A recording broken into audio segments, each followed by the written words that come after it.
Now, you'd think the Democratic Party would be eager to hear more from Tulsi Gabbard. She is young, she's progressive, she's an Iraq War veteran. But Gabbard stands alone among the Democratic candidates in opposing starting new wars like Iraq or bombing Syria. And therefore, the Democratic Party appears eager to sideline her. Gabbard has done well in a number of recent polls, but the Democratic Party does not recognize those polls and may use that to keep her off the debate stage next month. Congresswoman Gabbard has completed 2 weeks of training in the National Guard, and she joins us tonight. Congresswoman, thanks very much for coming on. So, aloha, Tucker. Tell me if I'm misstating this. The Democratic Party is refusing the DNC is refusing to recognize as valid polls that put you that would qualify you for the next debate. Well, here's a situation. There's a whole bunch of different polls that have come out. The DNC has only recognized some of them as being qualifying polls for the debate. The whole thing gets a little bit confusing, and you've got to jump way down into the weeds of the numbers and the statistics. But I think the bigger problem is that the whole process really lacks transparency. Right.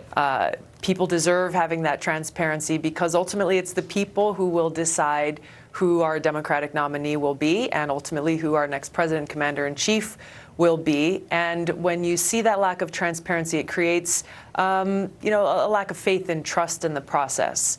And I think this also points to a bigger issue and challenge that goes beyond the DNC and party politics is the government itself. Right.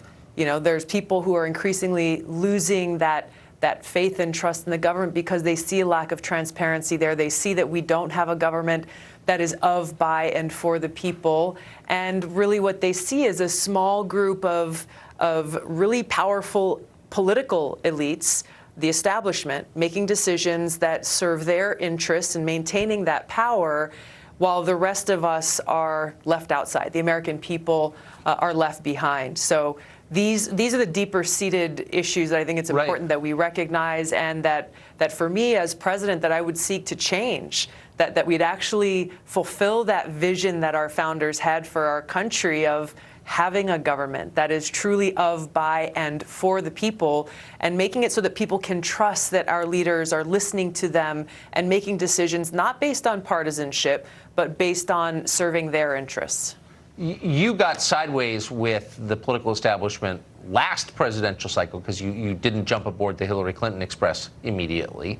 Then subsequently we learned that there was some activity that looked a lot like rigging going on behind the scenes. I mean, parties do this, have for a long time, in order to sort of steer one candidate toward victory and hamstring another. Are you worried that could be happening again?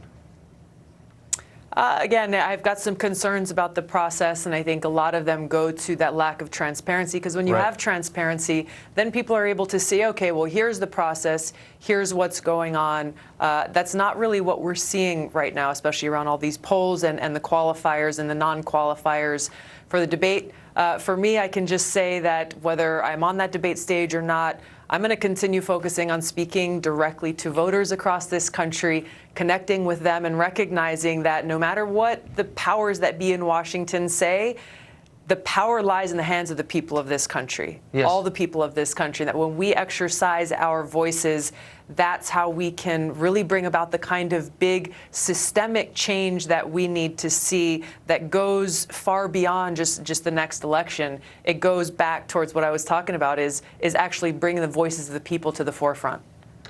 I hope that your voice is heard. I mean, I don't agree with everything you say, but I think you've got really interesting and important views on foreign policy that are underrepresented in Washington for reasons that I don't understand.